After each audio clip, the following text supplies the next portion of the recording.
ও যদি মসজিদের মেম্বারে দাঁড়িয়ে নবী বংশের আওলাদদের বিরুদ্ধে কথা বলতে পারে, তাহলে ওই মসজিদের মেম্বারে দাঁড়িয়ে যখন ইসলামের বিরুদ্ধে কেউ কথা বলে ওর মুখে কথা পাওয়া যায় না কেন?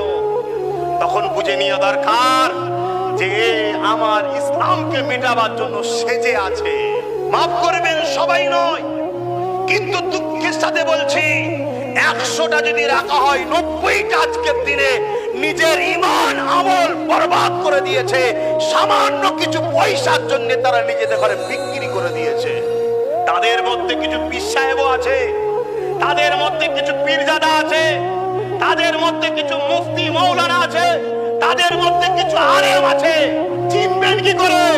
চিনার খুব সহজ রাস্তা, চিনার খুব সহজ রাস্তা।